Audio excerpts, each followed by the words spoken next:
Welcome to the Safe Schools Task Force meeting. I want to thank everyone for joining us both physically in the room today and on Zoom for those of us joining via Zoom. We're going to start off today. We have a wonderful day full of information regarding our Safe Schools Task Force. And to open us up today, we have Mr. Chait, the Chief of School of Operations, here to get us started. Mr. Chait. Thank you so much, Mr. Avila, and good afternoon, one and all. Thank you for joining us again. Like Jose said, thank you to those of you that are here with us in the boardroom. And by the last count that I happened to catch a glance at before I got up here, we had around 300 folks that were on the Zoom.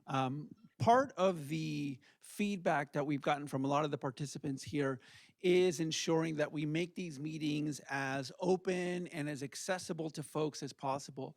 So over the weekend, I hope that many of you received a couple of different BBCs, emails from yours truly inviting you. So thank you again for making the time. I know it can be kind of a bear to get downtown depending on where you're coming from. And again, thank you to the folks that are joining us on Zoom. In reference to being responsive to the feedback from folks, those of you who were here last time may remember that we started at 3 o'clock. And the feedback that we got was that was frankly just too early for folks that are coming from school sites or making the commute from other jobs or what have you. That's just far too difficult. So we adjusted the time accordingly to 4 o'clock. So the changes that we make are constantly responsive to the feedback that we get from participants. With that said, you may have noted that our meeting today is scheduled for 1 hour. I want to be very clear that we will stay past the 1 hour to ensure that we cover the entire agenda. As we continue our discussion with participants in the Safe Schools Task Force, if for the next meeting we want to look at 1 hour and a half again, we can absolutely do that.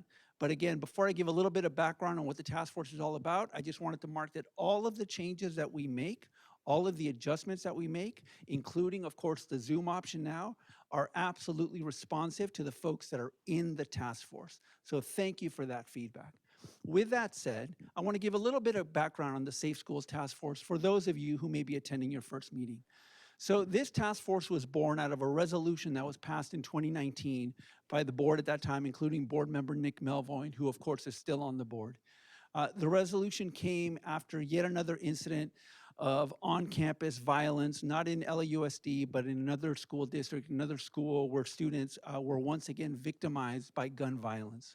So what the Safe Schools Task Force was created to do was to have a laser-like focus on how we can continue to ensure that our schools are safe spaces, specifically with a focus on gun violence. For a couple of years, particularly during the pandemic, the Safe Schools Task Force did not meet.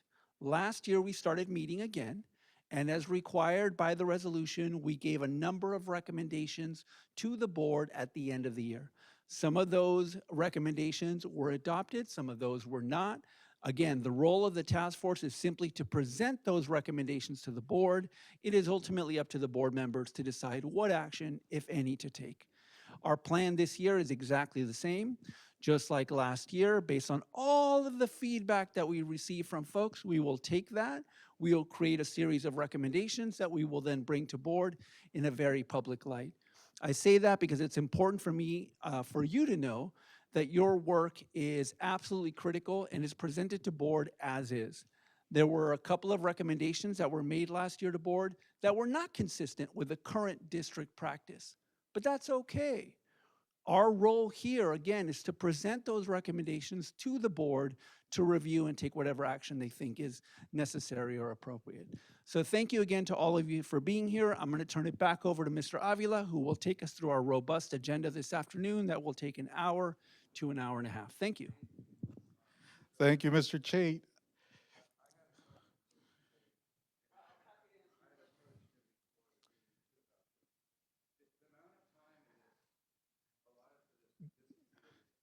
We have a public comment, Mr. Kakasi. If you would like to make that comment at the end, we're going to go ahead and continue the agenda to ensure that folks get the opportunity to listen to the information. Once again, welcome everyone. My name is Jose Avila. I'm a director with the Division of School Operations. Want to welcome you again for joining us. As you can see, Mr. Kakasi, thank you very much, sir. We again, please feel free to sign up at the public comment. We're going to go ahead and once again, we're going to start off with the minutes. I want to make sure that when you signed in, you had an opportunity to pick up the minutes that were outside. The minutes were both in Spanish and in English. I'm going to give about 5 minutes for everyone to review those minutes and then just acknowledge that you've reviewed them, and then we'll go ahead and move forward. So 5 minutes, please take your time to read the minutes.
Sorry about that. For a second, I went back to my classroom days and I thought I was in front of the classroom. Um, Once again, thank you. I hope that was sufficient time to do some of the reading, help you catch up for those of you who weren't here the last time. I would like to ask for a motion to accept the minutes as they stand. Do I have a motion to do so? There is one correction. Uh, We will be correcting Mr. Tafosky's name, and I do have someone in the back of the room who will make sure we get that done. Yes, sir.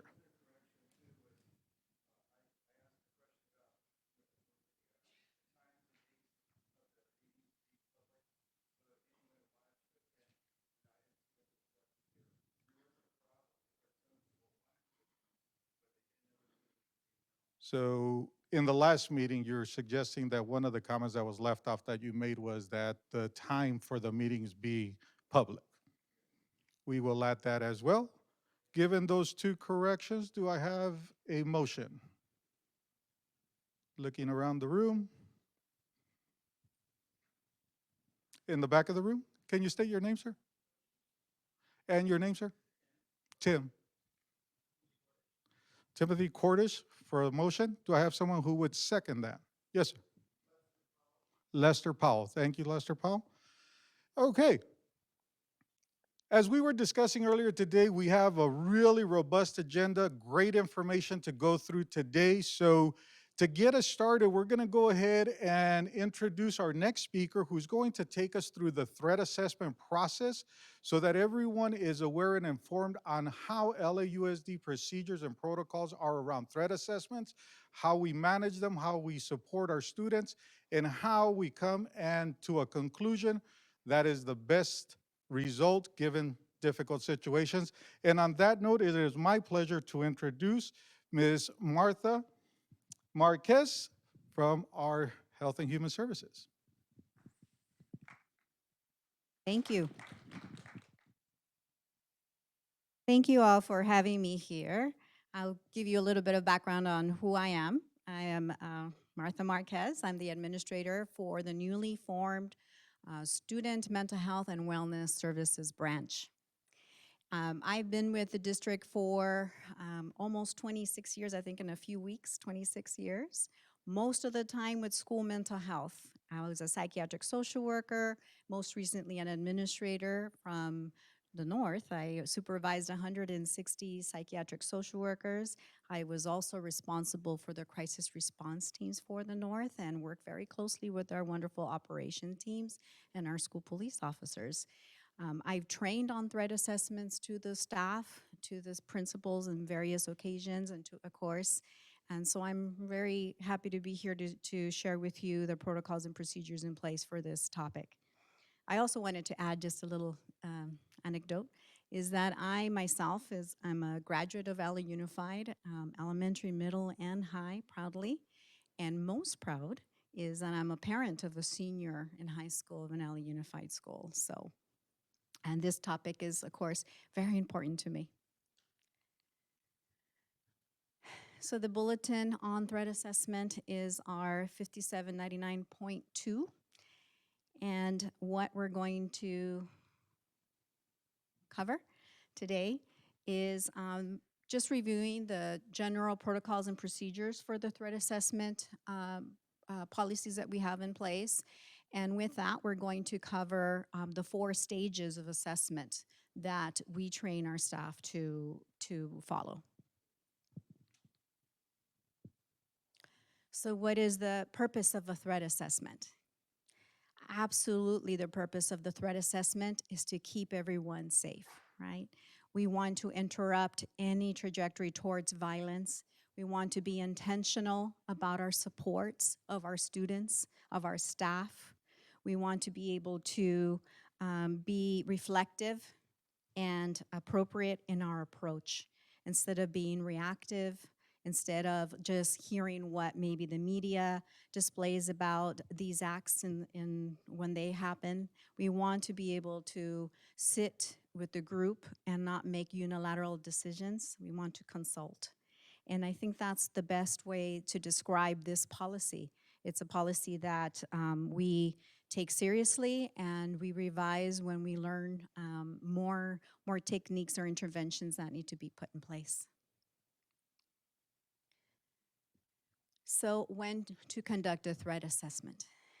We conduct a threat assessment generally when there is a clear, direct, and plausible threat of violence towards a person, to a district site. And sometimes, though, however, we might also conduct a threat assessment when the totality of their circumstances warrants the assessment. And I think really what I want to communicate here is that the most important thing is that when there is a need to convene and discuss a threat of violence, that's what the school will do to ensure the safety of all. So who conducts these threat assessments? Who's the team, right? So as you can see from above here, from the screen, they're all folks that really care about the students in those schools. Of course, starting with the administrative team or your principal, assistant principals, your APEISs, counselors, psychiatric social workers, PSA counselors, regular counselors, right, academic counselors. They're all invested in supporting students outside of the classroom, right? So they have already connections with the kids that is different than what a teacher might have with the students. And so those are the folks that generally comprise the threat assessment team, which also might be the school site crisis team as well. So here are the 4 phases. We're going to go through them in the following slides. But of course, we start with mitigating any immediate risk that might be in place, information gathering, multidisciplinary threat assessment team meetings, and then implementing an action plan.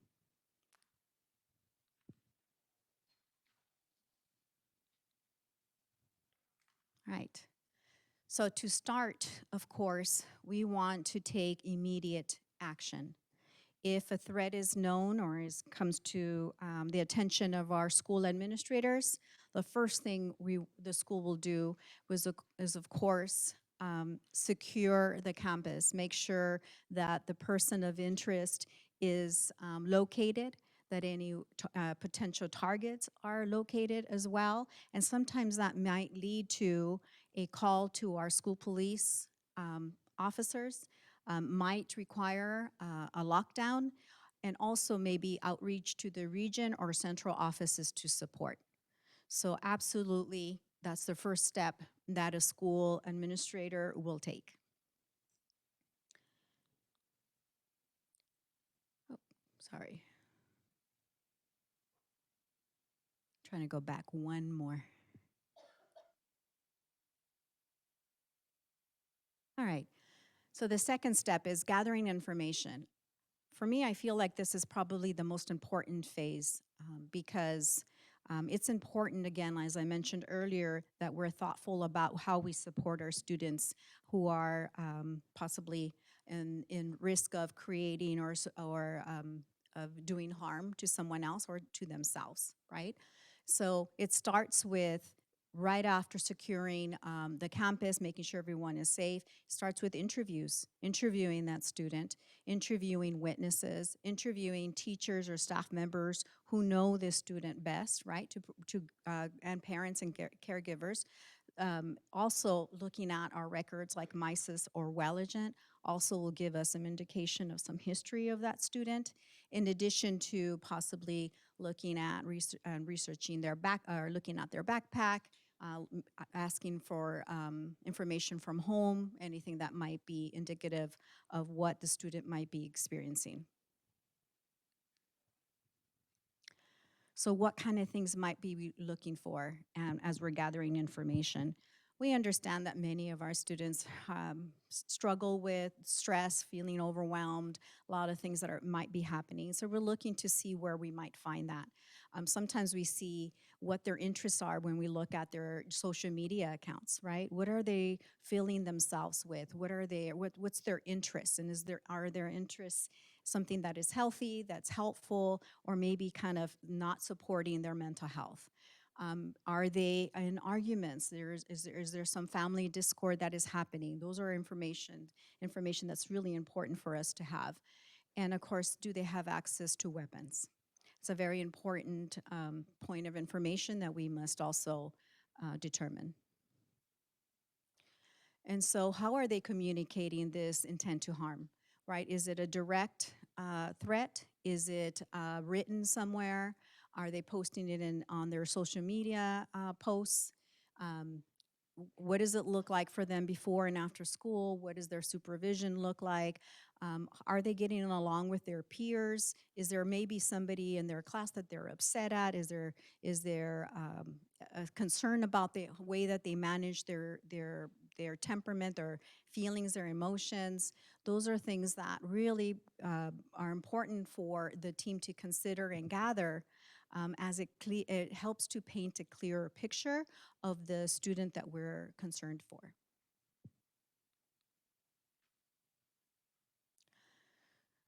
The information gathering phase happens right after the campus is secure, but it might take a few days. It's not an automatic thing. We want to be thoughtful. Sometimes looking at or reaching out to previous schools is part of what we want to do, so that might take a day or two.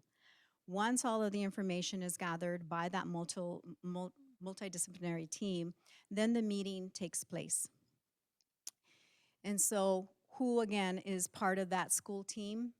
The administrators, psychiatric social workers, the counselors.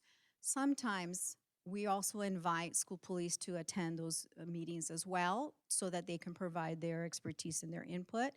We also might invite mental health consultants from the region, who can also, again, help guide these situations, or their operation coordinators.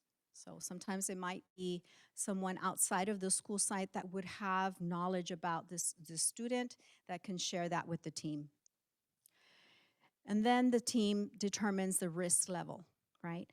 This is a process that requires the whole team to agree on, right? So it's a discussion, and then it's intentional, again, based on the information that is gathered. Sometimes that meeting leads to maybe another meeting because we didn't have enough information and we should go back and get some more, right? Something is dangling, we got to reconvene when that happens. So that might be part of what then is the action plan. Yeah?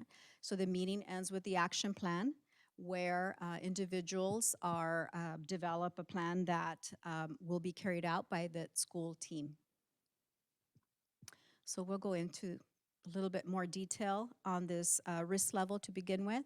So as you can see here, there's 4 different risk levels that our current policy lists.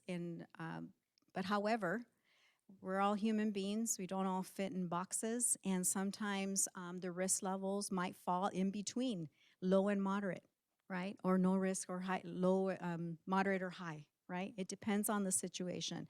And it's intended to be this way because, again, we want to engage the whole team in this conversation so that we can appropriately respond to the situation. So no known current risks. That's a new category that was added in this version of our policy, but it's a very important one because sometimes people will report a threat or that somebody made a comment, and after some information gathering and after interviewing the student might say, I was just kidding. I shouldn't have said that. That was inappropriate of me. I was angry, right? It's no known risk. There's no data that would support that this student would intentionally harm someone. Low risk, we have some concerns. There's something that we might follow up on, and we might be able to provide some support for a student that might fall in that category. Moderate, of course, there's a little more information that we gathered as more intentionality in terms of our supports of that student. And then, of course, high risk is imminent danger, right? When we have a situation where the team deems this a high-risk situation, then immediate action is put in place. So let's talk a little bit about what that might look like for high risk. So definitely supervision of that individual comes first at all times, making sure we know where this student is. We might also call for support from our school police, our mental health evaluation team, or our partners in Department of Mental Health, which is the Psychiatric Mobile Response Team, so that they can come and assess the student, possibly for hospitalization, right? So that's very important. Of course, engaging our families in this process is very important as well. And then lastly, when we develop the action plan will always consist of lists of items or actions that had been put in place for the student prior, right? What has already been tried? What kind of supports have been offered to the student? Then after that, immediate actions might be part of this action plan. Sometimes it means changing them from their classroom, right? Moving them, maybe additional supports that start right away. Long-term plans include connecting them to outside resources, mental health, counseling, for example, would be one. When we develop these action plans, they have to mirror the level of risk that was deemed, right?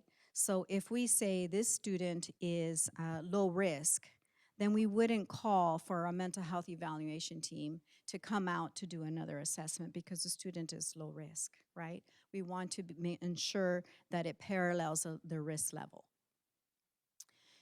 We want to be specific. We want to make sure that people in this team all have a specific role in supporting the child, the student.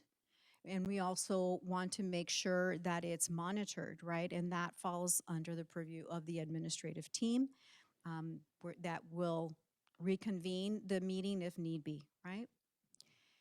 And of course, always engage the parents or the guardians in the level of risk that is deemed. That's super important for us. Now, if additional information is received after the threat assessment meeting happens, the team can reconvene and reassess and determine what other risk level the child is in. It might be higher, it might be lower, right? But at that time, this is the risk level that they determined. It just isn't a contract, right? It's fluid and it's based on the information that we've gathered.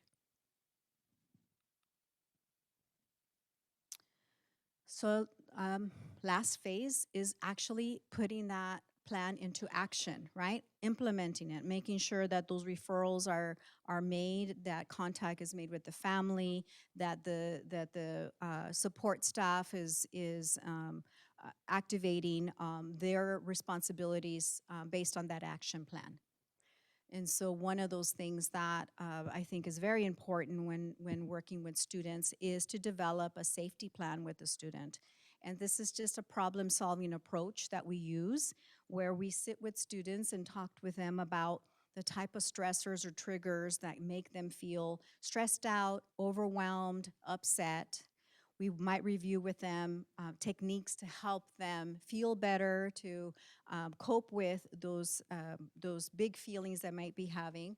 And sometimes that means that they will be asked, who from here at school and on campus would you go to, do you go to help you feel better? They might identify a teacher, they might identify a campus aide, you know, they might identify the principal, right? We also ask them to identify somebody outside of the school as well. Sometimes it's their Nino, their uncle, they can be their cousin, right? Also, maybe a best friend. That's another person that usually comes up with for them. And then we provide them with this list because we want them to be aware and we want them to access these resources for themselves when they start to feel stressed out. And we find it to be very effective. So this is a very important part of our conversation with our students. Student reentry meetings. This happens whenever we have students who are hospitalized and are returning back from a hospitalization. We gather information from the parents. We ask them if they can share with us their notes from the doctor. We want to be able to connect with outside providers so that we support whatever treatment plan they have going outside. We parallel it or support it in the school grounds whenever possible. We gather consents, release of information, and so forth. And we also offer families whatever resources they may need. Sometimes it's referrals to the food bank, referrals to housing. It can just, or maybe any other resources that they can articulate to us. We have navigators. We have other resources we can point them to.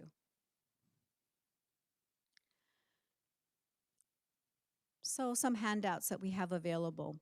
It's a very stressful time for our families. So when we give them information about their child, like most of us, it's hard to process, right? So we have these wonderful handouts that help them with some of the guidance we give them. So psychological first aid is spelled out in the parent handout.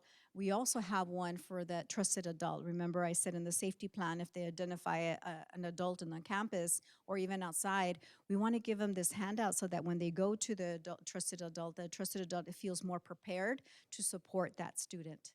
And then lastly, for students, a student upstander handout, because kids also want to know, how do I best help my friend when they're under so much stress? So these handouts are available. And my last slide here is just a reminder that we have the student and family wellness hotline available to staff, to students, and to parents whenever needed.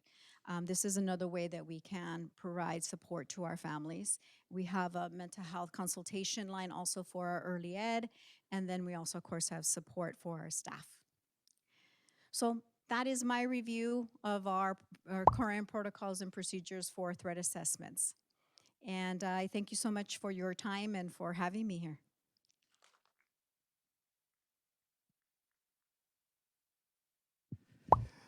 Thank you, Ms. Marquez. Just in case you're wondering, I've asked Ms. Marquez not to go too far because we're going to transition now into our presentations from our subcommittees. And for those of you who are new to our Safe Schools Task Force, we do have 4 subcommittees that meet. We have our Mental Health Subcommittee, the Los Angeles School Police, Operations, Safety Product Evaluations, and Facilities. So on that note, we're actually going to transition back to the wonderful Ms. Marquez for our Mental Health Subcommittee. Yes, almost there. So I'm very happy to chair the subcommittee for mental health.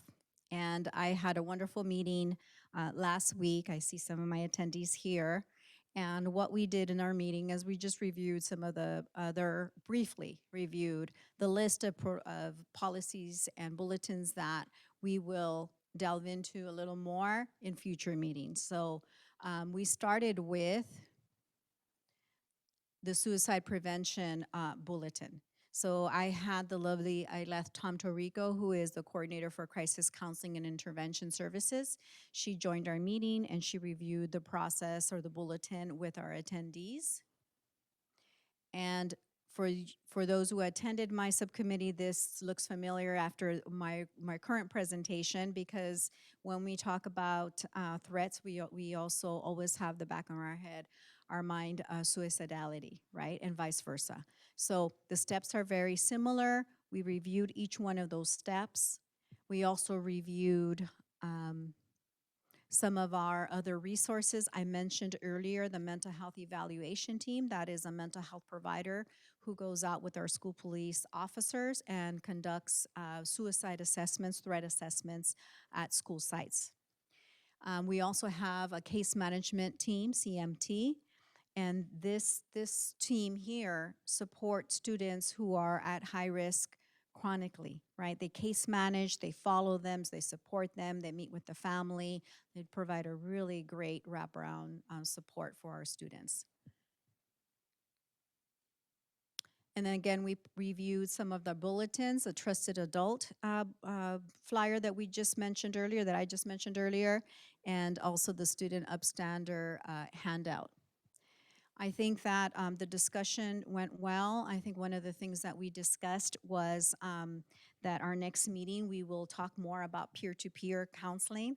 I know that that was important for some of our members, and I agree. I think we have a lot of things in place that we're going to discover together and explore and learn from the various things that are happening in our school sites.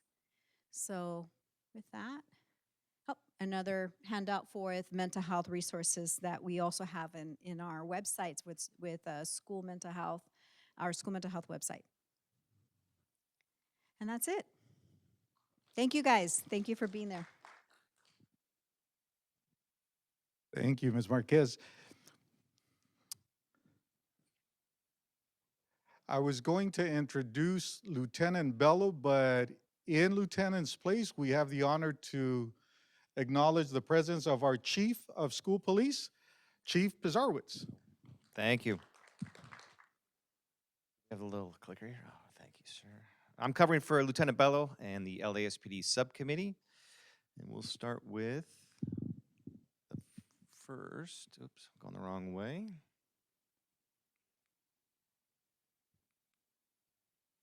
The subcommittee met and we discussed our CFS data. Calls for service are the focus of all of our officers. Just to explain what CFS data is, calls for service means self-generated calls where our officers are going to school sites to focus on safe passages. So it could be traffic-related issues or it could be anything that's related to safety around the perimeters of our schools. Our goal is to have 70% of those calls, which are self-generated, meaning discretionary time for officers, to focus on safe passage times and focus on safe passage issues. Right now, we're at 66%. There were a total of, I think it looks like over 2,000 or 3,000 calls, either at morning or after school times. The next slide shows our anger management program. We do focus on providing anger management training and resources to our kids in 3rd and 4th grade, is to help them develop strategies to focus on anger and how to deal with anger issues. Right now we've had 14 presentations so far this year, and our goal is to have 80 by the end of the school year. The next shows calls for service involving a potential firearm. Now, if you look at the different categories, it'll go anywhere from robberies to assaults with deadly weapons. This just shows the number of calls that our department does receive that we respond to that might involve a firearm. It shows for the first quarter that we've responded to 163 calls.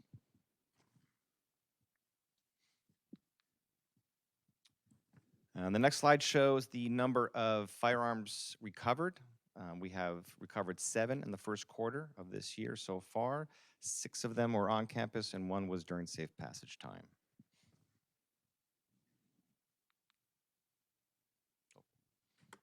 And before we go to the next group, there were a couple of things that came out in the subcommittee that talked about specific questions regarding on-campus assignments of our officers. We do staff 4 charter high schools. They're independent charters that we have a contract with.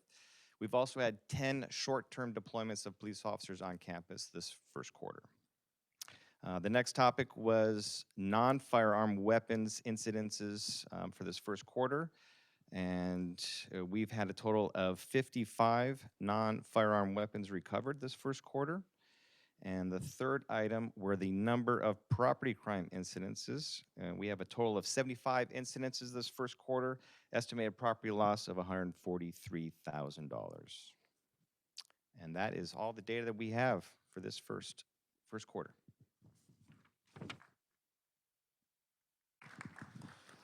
Thank you, Chief. Just before we go into the next presenter for the Subcommittee on Operations, just a reminder to everyone present and those of you joining us online, you are all also welcome to join the subcommittee meetings where these conversations take place and where we then produce the feedback during these sessions. So that will also be shared with everyone as this meeting was. So moving forward, all that information again will be shared through the same means that we shared these meetings for today. On that note, I'd love to introduce my colleague, Mr. Temo, who is one of the directors here for the Division of Operations. Good afternoon. My name is Temo Arroyo, and again, I'm a director here in the Division of School Operations. And I want to just kind of summarize the subcommittee that we held on October 21st at 3:30 p.m. via Zoom. So I do see some of our participants, our committee members here that were part of that Zoom. So one of the things that I want to start off with is, as a district, in terms of response to gun violence, one of the things that we discussed and shared was we reviewed city, municipal, and state penal codes with regards to safe storage of firearms and handguns. And what is LAUSD's response to this, right? So one of the things that was discussed and reviewed was just sharing how LAUSD communicates this responsibility to our parents, of making them aware of safety gun storage, right? And how they can be held criminally liable if, for example, there is a incident where a child has access to that firearm and causes harm, right? So that's something that was shared. This is found in our annual parent-student handbook. It's in multiple languages. So again, this is something that was shared and discussed with our members. In addition, we also discussed the Los Angeles Anonymous reporting app. This is another mechanism that as a district we utilize where families, students can make reports anonymous when it comes to suspicious activities. Now, of course, if there is an emergency situation, we always want to call 911. But this is another form of that's another form of safety precaution that we have implemented to ensure student safety. So we also spent some time just going over the link in terms of the videos that are available both in English and Spanish. They are closed captioned to be able to assist families in being able to download this onto their smartphone. So this is one thing that we reviewed and shared and discussed. And lastly, we spent some time, and we'll be spending more time in the future meetings, just going over the Every School Safe Blueprint. This is the guiding document that really we use as LAUSD to ensure safety. And it's broken into different components. As you can see, our first component is communication systems, LASAR, connected messaging, how people, all of you received those messages regarding our meeting today, as well as our partnerships and community building with our local law enforcement and other organizations. We have our positive behavior. These are our foundational policy when it comes to student behavior at schools. Student health and wellness. We had a great presenter today, Martha Marquez, that came and talked about just the services that her offices provide. In addition, we have campus and environmental safety. This is another component to the Every School Safe Blueprint, which really outlines campus security, campus facilities, making sure that schools are locked throughout the school day, right? And lastly is our integrated safe school plan that really documents LAUSD's response to emergency procedures when there are incidents that arise, for example, as an earthquake, right? A fire. So again, this is something that we're going to continue to delve into as a subcommittee, but thank you.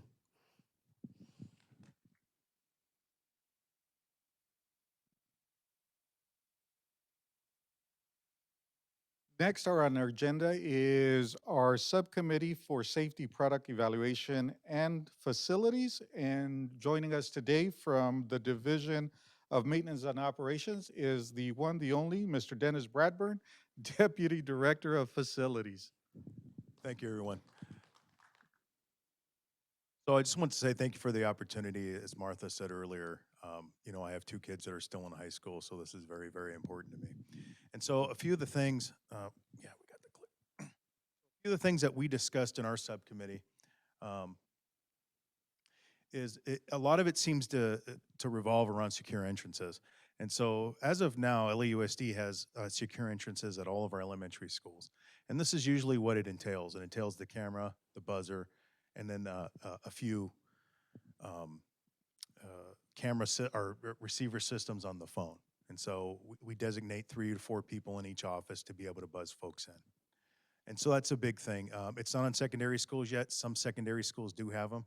Not all of them have them because there's an issue with multiple entrances for secondary schools.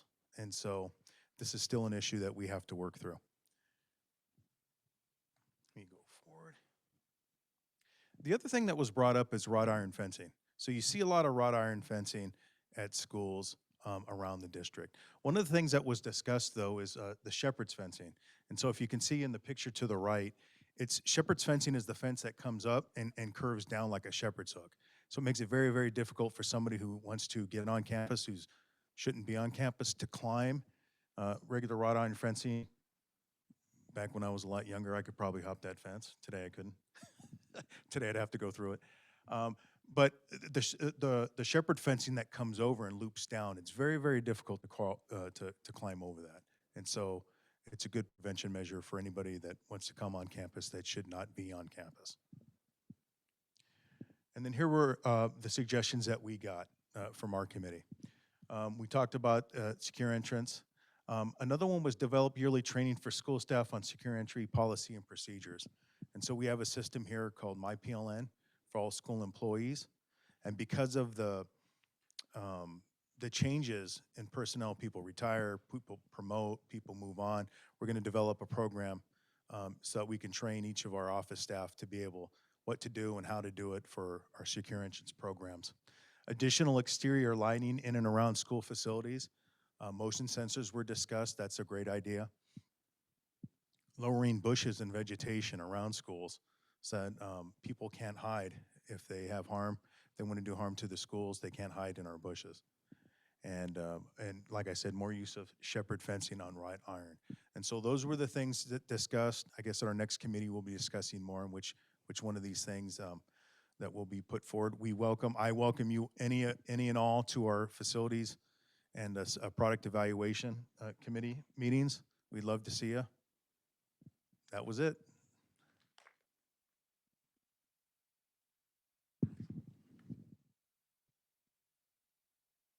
Again, general invitation to everyone, both listening and present today. Please join us for the subcommittee meetings. A lot of great conversation takes place. A lot of detailed conversation takes place during those meetings. So those are really where we really dive into the input from everybody present. So please join us in those subcommittee meetings as well. Next on our list is our Office of Emergency Services, and it is my pleasure to introduce our interim administrator of the office, Ms. Rowena LaGrosa. Good afternoon, everyone. Our subcommittee met earlier in the month of October, and I want to thank everyone who was present that day joining us. We discussed a number of things, but when you talk about the Office of Emergency Management, what do we do? Our office is one that really helps to prepare our schools so they become resilient, they become focused on having the tools and the resources that they need in order to address any emergency that comes their way. Because when an emergency arises at a school, you can't be looking to see, where do I find that bulletin? What do I do here if there's a fire in second story? If I have to evacuate and help someone come down the steps who isn't able to come down on their own. So we offer all of those resources through three various ways. First of all, we provide direct support to schools. And that's to ensure that our schools have all of the updated bulletins and the resources necessary in order to be able to enact any type of an emergency, to address any type of an emergency that may come their way. We also help with the development of the integrated student safety plan for each and every school that is due on October 1st. It's a plan that really covers everything from soup to nuts, A to Z, addressing every type of an emergency. There was a question that came up during our subcommittee meeting as to who has access to that ISSP. And that plan, there is a copy available in each and every school in the office with a login, and anyone who wishes to see the school's ISSP has access to come into the office and have a review of that plan and address and ask any questions that they may have related to it. We also provide direct support to schools by helping them with all emergency drills. We have the bulletins that outline the procedures that need to be taken during earthquake drills, fire drills, the frequency, how often we should have them, because all of that is information that is required of us to have on hand as part of public record. We also assist our schools with emergency preparedness, not just during the Great California Shakeout, but throughout the year, ensuring that our schools have the supplies that they need inside their emergency bin, the correct amount of water that is checked on a yearly basis to ensure that it is recent. We help with all of the materials that are necessary for those emergency drills. and ensure that schools have their radios in order so that when we have a radio communication test, we know that we can trust the frequency, we can trust our communication with school police, either with our middle schools or our high schools in the with the communication pattern that our school uses. And at this point in time, I'm really pleased to say that we are well on our way to ensuring that within about 18 months, every school in this district will be outfitted with the Shake Alert system. It's an earthquake early warning system that will give every school community anywhere from 10 to 15 seconds of a pre-warning that an earthquake is coming, just enough time so that students and staff can take those protective actions that are necessary prior to an earthquake. So right now, with the help of our ITS team, we have about 80 to 90 schools that as of right now have already had the Shake Alert system installed at their site, and every week we're increasing by at least 20 more. The Office of Emergency Management, as I mentioned, we provide direct training for the development of every school's safety plan. We develop and conduct the STEPS training. That's the safety training for emergency preparedness at schools, and that's available on the PLN network for all of our staff. There's a variety of courses that can be taken, and even as of today, we conducted the EVAC chair training. That is the training for every school site that is a modular two-story building in order to be able to evacuate any employee who may need assistance and is unable to move from a second story to the first floor in the event of an emergency. So the EVAC training is held, we've had it in every region. We've done it individually at schools, and I know that today the team was at Trinity Street Elementary assisting with their EVAC training. And then again, we provide all of the great materials that are necessary so that schools have those resources that are available. We are right now in the process of completing our emergency management app for our community so that our parents will have all the information at their fingertips in the app that they need in knowing where to respond whenever there is an emergency at a school site. Where's the reunion gate, the reunification gate, etc. Just all of those policies and procedures that are necessary. As I mentioned before, we also operate the Emergency Operations Center and work with all of the public safety agencies in the city of Los Angeles, including the city of LA Office of Emergency Management. So with that, thank you for your time, and please be assured that your schools are in good hands.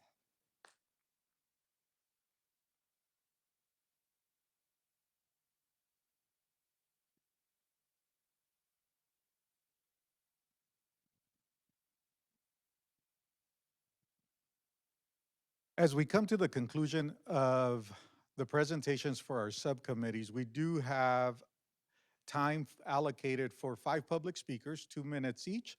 We're going to transition to that, and our first speaker for today is Ms. Maria Palma, and I'm actually gonna ask that the speakers come to the front, use the microphone, and then we'll, at the conclusion of the 2 minutes, we'll transition to the next speaker.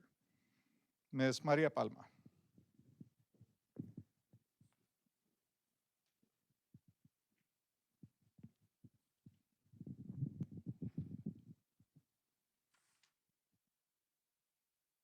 Hola a todos los padres que están en Zoom. ¿Ya votaron? ¿Saben que es una parte muy esencial del sistema? All right, I'll speak in English. That's okay. Did you start over? Did you already vote? That's a big, essential part of the democratic process. But what is the other piece of that? Information. This committee has existed for years, but this is the very first time that this information is coming out to the public through Zoom. Why is that? Because of parent advocacy, that we asked for this to be brought to the public. Another big piece that we're missing, though, is data. There is no method to systematically report any of these incidents. You saw one piece of information provided in this presentation, but there are many others, not just the calls for service. We have incidents with drugs, fights, all kinds of other weapons. We had to ask for that in the subcommittee. You saw the mention of the Every School Safe report. However, that report plan is what they're calling it, doesn't clearly state what the current model is for the school police, that they're only off campus. Doesn't talk about the prior model, where we used to have officers on middle school and high school campuses. So it's not very informative. You heard a lot about the integrated safe school plan. They didn't tell us here that there is a committee at every school that is supposed to revise that plan annually, not just that it's public, but that you can participate. It's actually under the purview of a school site council. They don't tell us that. So if the parents, the community doesn't have this information, how can you advocate for what you want unless you know what the policies are or what you already have? So all of you parents on Zoom, if you stay silent, you are accepting the status quo. How will you advocate for change when you don't even know what it is, what you have? So please, show up to your schools. You need to first bring with you the information. What do you want for your kids? And then you can advocate for that, because you can't just leave it up to the district to tell us stuff. They're hiding stuff from all the parents and all of the community. Please do not stay silent. Thank you.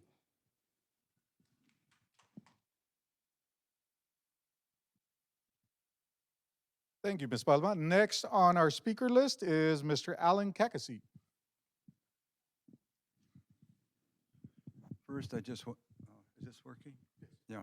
I want to apologize to the group for my earlier, what seemed to be disruptive approach. I wasn't meaning to do that. I thought there was some understanding to talk about the structure of the meeting, the time it would meet, and so I thought it was legitimate to bring that forward, but then Mr. Chait didn't allow for that to happen. He gave his viewpoint. And I think an hour for this meeting is seeming to work out today. He did indicate that it could go beyond that, but the committee's always met for an hour and a half. And by having an additional time, that could allow for additional public input too, from you in the audience as well here in the room. I think this committee is extremely important, extremely, and I'm proud of the lack of, how would I say, incidents on our campuses involving the actual firing of weapons. And nobody wants that, but we're into prevention here. And the presentation you've heard a few minutes ago also I'm impressed by. People are putting in the time. This is in addition to coming to these meetings. They have these subcommittee meetings. I would very much request, as I said earlier, the subcommittee meetings need to be publicized. So you know if you want to go to the one on law enforcement or mental health, you know the time, you know the Zoom information if it's a Zoom meeting. But, and I want to apologize to Mr. Chait too, because I think he's doing a real good job in putting this group together. And sometimes my own passion about the need to do something overrides my sense about how to proceed. But thank you for your time now, and I do appreciate all of you. Thank you.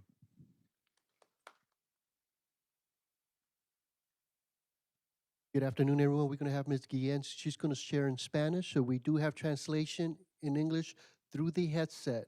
If you need translation, just raise your hand. We'll be more than happy to pass out a headset.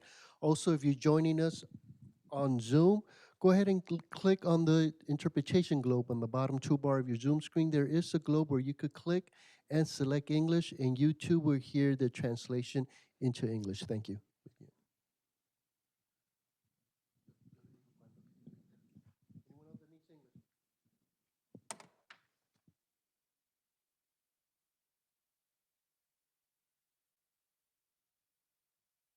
Buenas tardes, mi nombre es Diana Guillén y vengo a representar a la Red de Padres por la Seguridad Escolar. Somos un grupo de padres que hemos juntado más de 5,000 firmas y que hemos presentado aquí al Board de Educación porque queremos que la policía regrese adentro de nuestros planteles escolares, o por lo menos que dejen que cada escuela decida, porque ese es el derecho de los padres de saber que se necesita la policía escolar.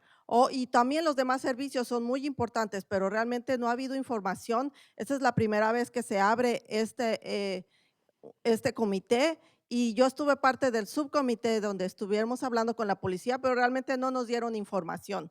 Está muy sesgada y aquí debería de haber una discusión porque es un comité, y realmente me da tristeza de que hay tantos padres en línea porque están interesados en este tema y no los dejan hablar, o sea, no dejan que por lo menos se expresen, han cerrado el chat porque no quieren escuchar. Entonces, esa es una manera en la que nosotros vemos cómo es la represión contra la comunidad. Sabemos que muchos directores también apoyan la policía porque tienen muchos problemas en sus escuelas que necesitan más servicios y el Board de Educación no está haciendo nada. La señora Rocío Rivas la vi aquí, ojalá que nos escuche y que vea que los padres sí estamos interesados en este tema y que ella tiene que hacer una resolución para apoyar a su comunidad, la comunidad latina, que es la que más ha estado enforzando que la policía escolar regrese y ella nos escuche, porque muy bien para pedir votos, para estar haciendo campaña, pero ¿qué tal cuando hay que escuchar al pueblo? Ahorita es el momento y queremos que la señora Rocío nos escuche y realmente haga un cambio. Muchas gracias.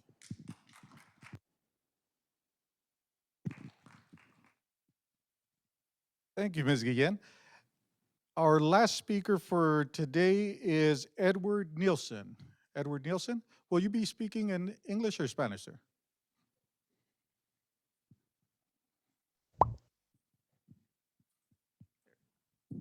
Hi, good afternoon, everybody. My name is Edward Nielsen. Excuse my nervousness. I'm not used to speaking in front of a lot of people. But I'm really concerned of our kids and our safety. I know it might not be immediately related to the actual school, but our community next to the school is creating a lot of problems. We got a lot of crimes around the schools that could be prevented. The kids might be exposed to whatever is going on. Not too long ago, we had a shooting in Roybal, right next door to Roybal, coming from the park. What are we doing to prevent all that? I mean, just thinking out of my mind, maybe getting a couple of guards, setting them up at the park where maybe criminals are using to hide out. Also, maybe a little more patrols to take care of the areas where the kids are walking through. We got a bunch of homeless. We got drugs problems. We got gangs problems. So what are we doing about it? What are we gonna do? I mean, we need some help on that. Our kids might get dragged into that, into the gangs, into the drugs. We're trying to prevent that. Help us out.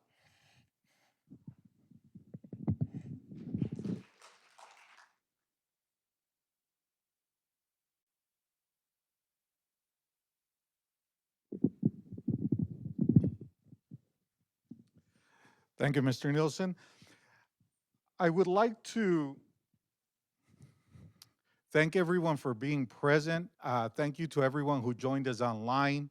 As we continue to grow and evolve and take the input from everybody present, I would like to inform you that moving forward, we will have the chat for the Zoom sessions available so that we can also hear from those of you joining online or virtual. So once again, thank you for that. I would like to, at this time, ask for a motion to adjourn this meeting. That is correct. The next meeting for the Safe School Task Force is January 13th. The one following that is March. In March, and that date is? My apologies. Let me make that correction. January 16th and March 13th. Okay. Could I have a motion to adjourn? Ms. Mary Helen Torres would like to make a motion. Can I have a second? Dr. Alfonso Webb seconds the motion. I want to thank everyone. Have a wonderful day. Drive safely. We will see you soon. Again, please join our subcommittees as well. We will see you soon. Thank you for joining us.